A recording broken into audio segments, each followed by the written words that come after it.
So like me, you want a gift idea that you can make in few hours that only requires one bit of timber like this, right? Well, I've got a gift idea just for you. Ta-da!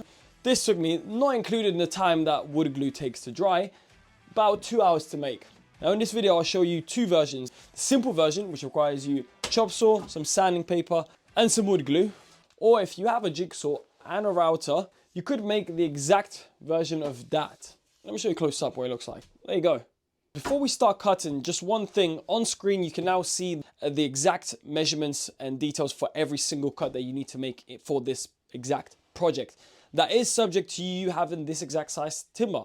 So if you have a different bit of wood that you want to use, you may want to adjust the scale and the measurements according to that. My advice would be to draw the cross first to the size you want, and then draw the rest of the shape around the cross. Because I've already given you the plans, I'm actually going to fast forward the parts where I'm cutting, just because there's only about 12 cuts to make and they're very, very simple, and so I don't want to bore you with that.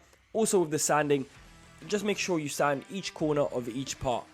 Right, so once everything is sanded and cut to size, the last bit that's left is obviously the glue up. Now I'm going to allow the old version of me to explain you how to do the glue up, so you don't have to struggle like the way I did. I've just put the pieces back together just to see what it looks like after it's been sanded. Cut a piece from the same timber that I've used to cut all of this. So what I'm going to do is I've inserted it in there. I've pressed everything together, obviously except for these parts. I've pressed everything together. I'll glue that together, and then what I'll do is I'll glue these together because I want them to line up, right? These two, which will make the size of the cross, I can add later to this final piece. The bottom one can get added on the end to make the final piece. So that's what I'll do. That's the plan. I'll glue the top together, and then I'll glue these sides together, and then I'll leave these off towards the end. To make sure that this is in center is I'll measure the exact width of this board here and then find the center. And whatever the center is, obviously, I'll mark the center here. I'll mark the center of my actual timber that I'm using. And that way, if I line these two up, I know exactly where these pieces need to go to line up in the center. These, all I need to do is just have a square edge and make sure that this lines up and that lines up, and that's it. Right, that's probably enough of me talking about gluing. Gosh, that was so long. But just to summarize, once you have your top blue and your bottom red glued up, put the grey in your desired spot and simply glue it up to make one giant piece.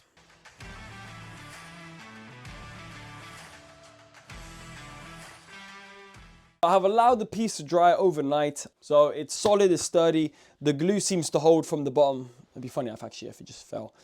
Now, if you were happy with this, the final thing you'd want to do is do one more layer of sanding just to sort of sand down all the pencil marks, all the glue marks that have been left behind. And then what you'd want to do after is just stain it. If you're happy with this, that is the product. Now if you want to make this exact look where you have the heart actually shaped out like a heart, okay, and you have the cross routed in, keep on watching and my old version of me will explain you. What I've done on the back is I've actually drawn, I hope you can somewhat see, I've actually drawn out a heart with a pencil mark.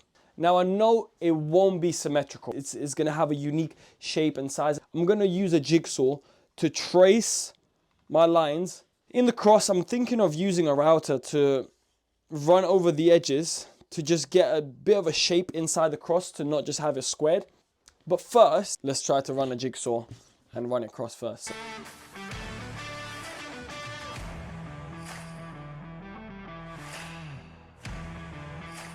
The two router bits I used for this project, to go around the heart, I used this one right here, this little thing right here, which there's the dimensions. And for the inside of the cross, this is the router bit I used.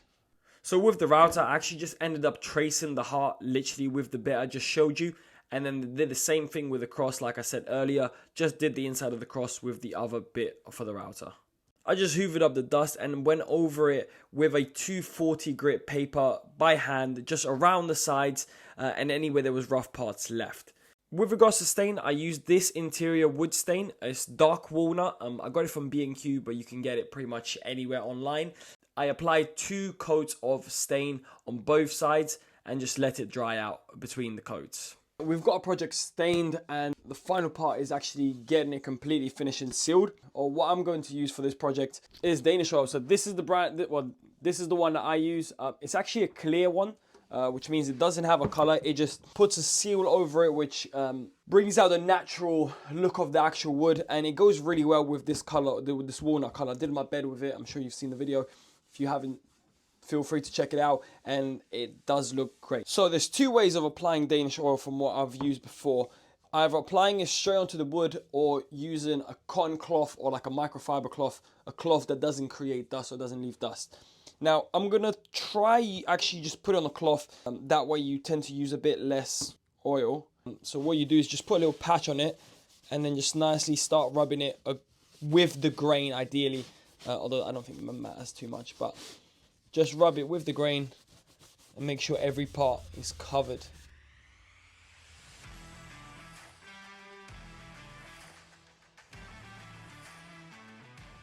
And there is the finish look. As you saw in the time lapse, what I've done, I just took a 240 grit piece of sanding paper and just went over it around the edges very lightly, and also around the connections where each bit of timber joins.